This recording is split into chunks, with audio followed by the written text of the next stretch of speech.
Hello, it's Monday the 24th November.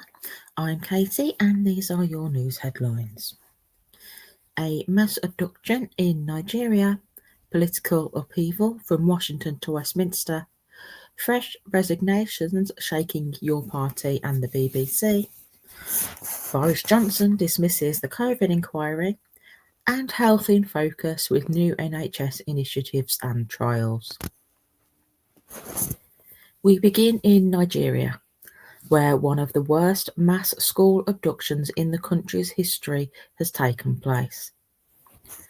Gunmen stormed St Mary's Catholic School in Puberty, Niger State, in the early hours of Friday morning. Police say 315 people were taken, 303 students and 12 teachers. Security agencies are now combing the forests in an attempt to rescue them. The Christian Association of Nigeria confirmed the revised figure after a verification exercise, saying the abduction represents nearly half of the school's student population. The attack follows a surge of kidnappings across the country, including one earlier in this month where 25 schoolgirls were taken and a vice principal killed. Authorities in Niger State have ordered all schools to close, accusing St Mary's of ignoring warnings to shut boarding facilities. Parents say the community is devastated. One father told reporters, "Everybody is weak. It took everybody by surprise." This is the third mass school abduction in Niger State in the past decade. To Washington now, where Congresswoman Marjorie Taylor Greene has announced her shock resignation.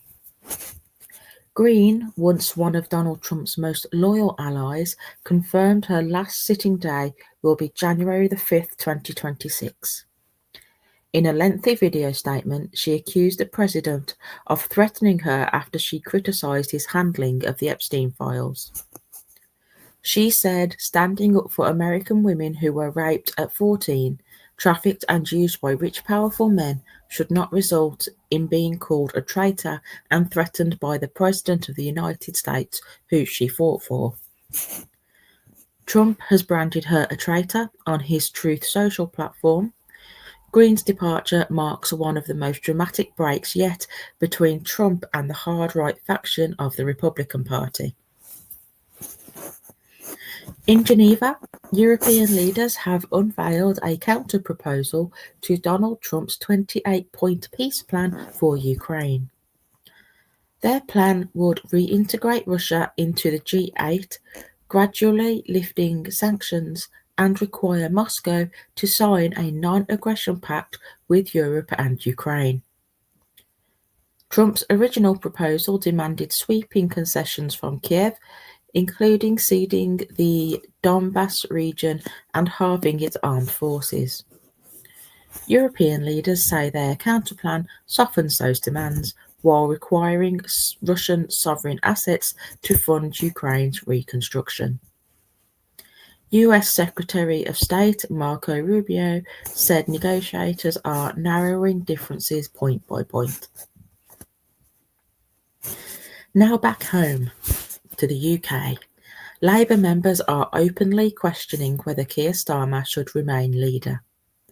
A new poll by Survation for Labour List shows Starmer would lose a leadership contest against Wes Streeting, Angela Rayner, Ed Miliband or Andy Burnham.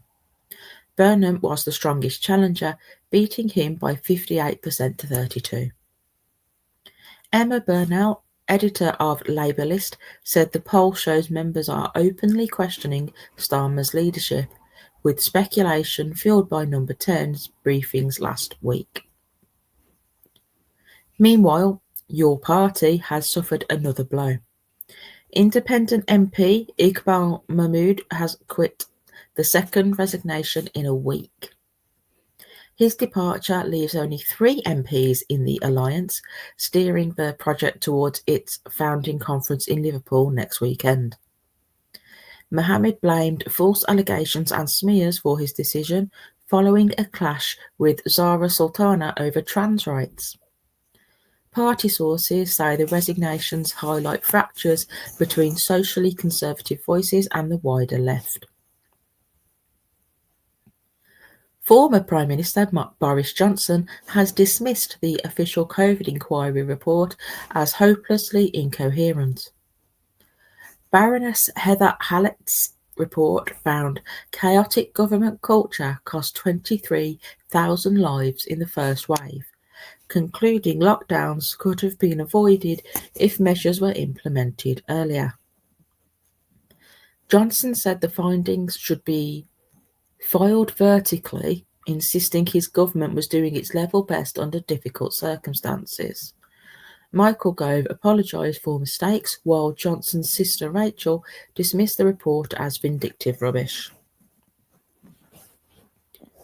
The BBC has been hit by fresh scandal. Board member Shumeet Banerjee has resigned, citing government concerns. I think that was Banerjee.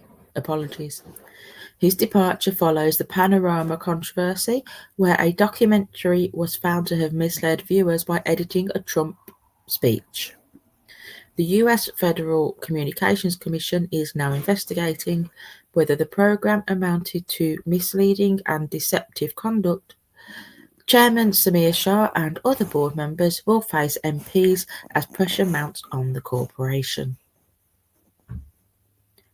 Meanwhile, in East Sussex, around 800 people marched through Crowborough to protest government plans to house 600 asylum seekers at a former military site.